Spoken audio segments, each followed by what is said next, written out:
Halo semuanya, video ini bakal dilanjut karena saya mengerjakannya di satu waktu. Untuk Bapak Ridho Sinaga, saya mohon izin jangan bosan-bosan mendengarkan atau melihat video saya meskipun bajunya sama tapi pembahasannya berbeda. Yang ada di mata kuliah sesi 6 itu mazhab penerapan hukum.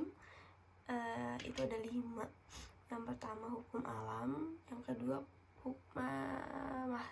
mazhab positifme, yang ketiga mazhab utilitarianisme, yang keempat mazhab sociological jurisprudence, yang kelima mazhab pragmatic legal realism. Kita mulai dari yang pertama, yaitu mazhab hukum alam.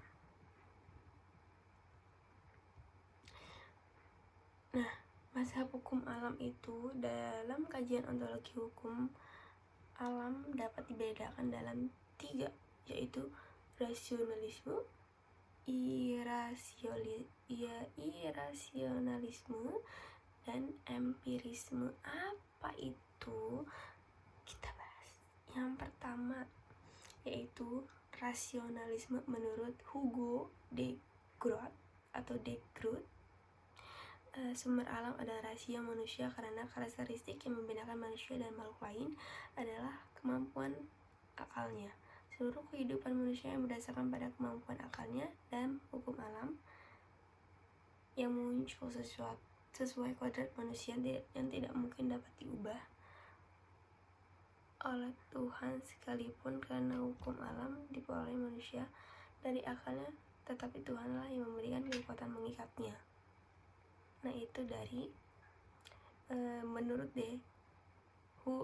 Hugo de Groot. Intinya yaitu semua tidak bisa diubah kecuali atau oleh Tuhan sekalipun, namun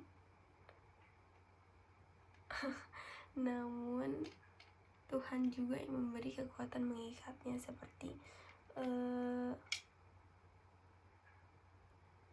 kalian tidak bisa mengubahnya tetapi Tuhan bisa dalam waktu tertentu saja. Itu sepertinya.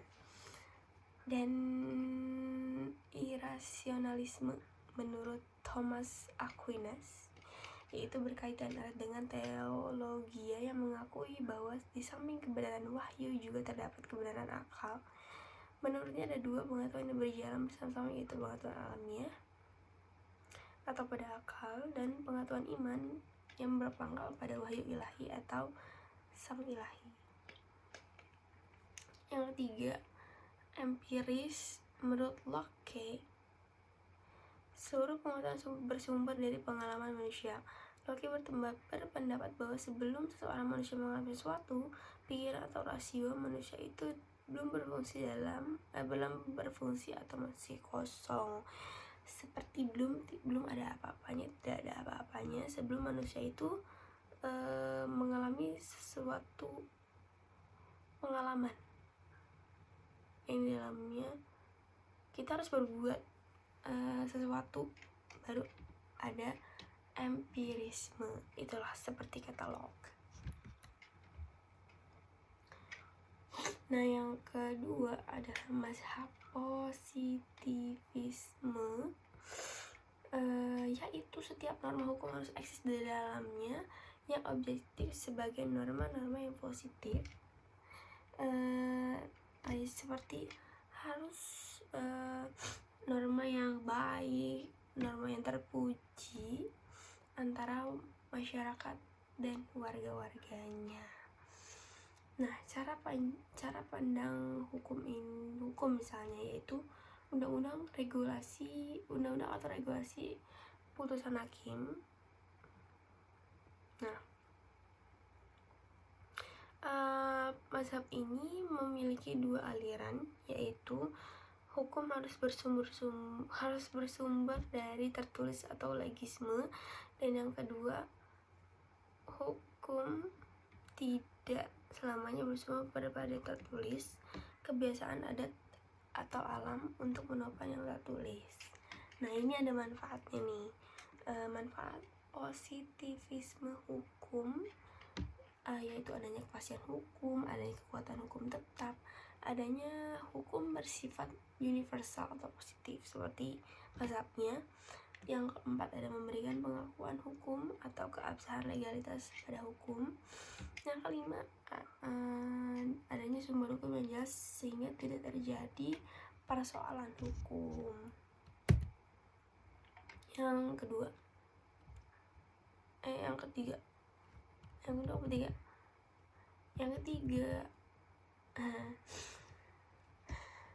ketiga, itu mazhab utilitarianisme.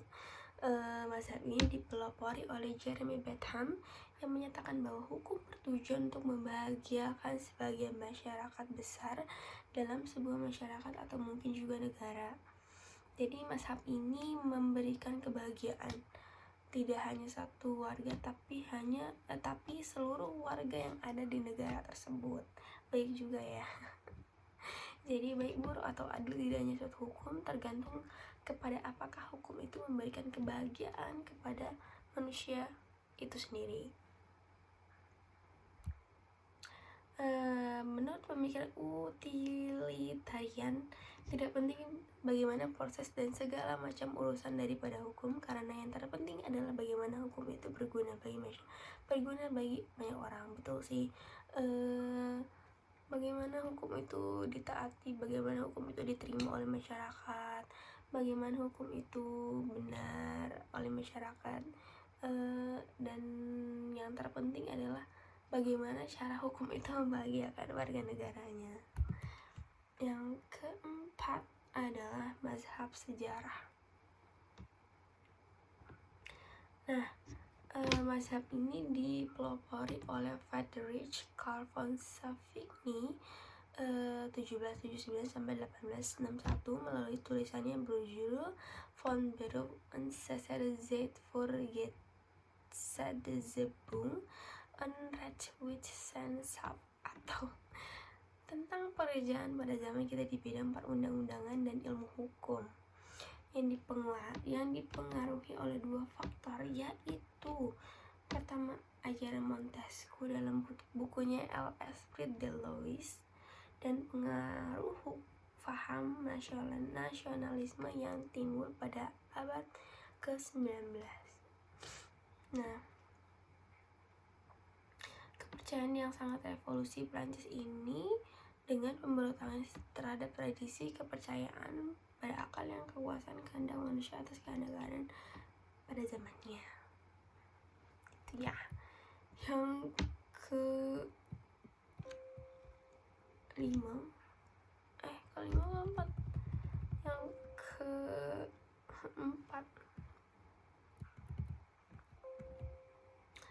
Yang keempat itu ada mazhab sociologically jurisprudence. Mazhab ini berkembang di Amerika ya, yaitu hukum yang sesuai dengan hukum yang hidup dalam masyarakat. Nah, kata sesuai atau ini diartikan sebagai hukum yang mencerminkan nilai-nilai yang hidup dalam masyarakat. Nah, menurut aliran ini, hukum yang baik haruslah hukum yang sesuai dengan yang hidup di masyarakat. Aliran ini memisahkan secara tegas antara hukum positif, the positive law, dan hukum yang hidup atau living law. Maka hukum ini terbuka dengan nilai ke masyarakat seperti kebiasaan adat, moral, ataupun agama.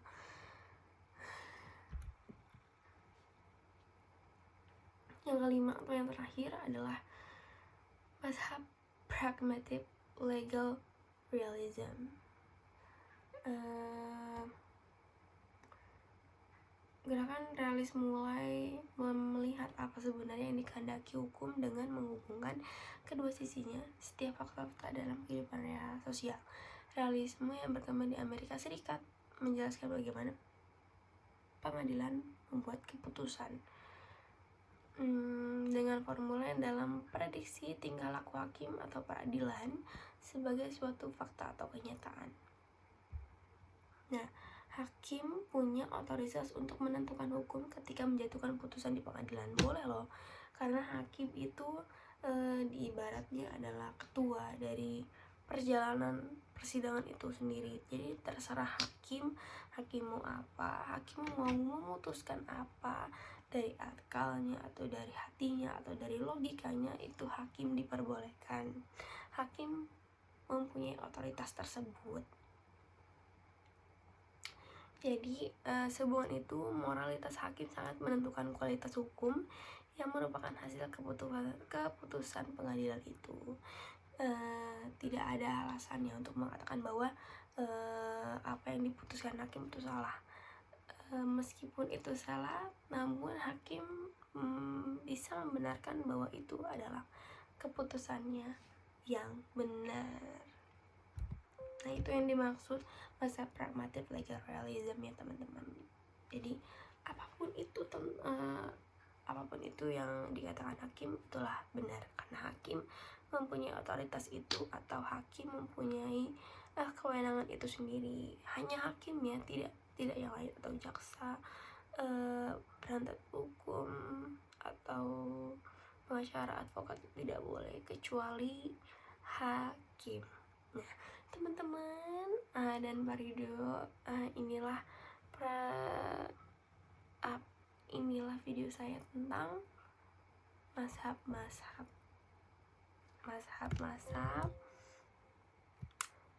penalaran hukum. Oke, jadi see you on the next video. Thank you so much for watching and see you, goodbye. Assalamualaikum warahmatullahi wabarakatuh.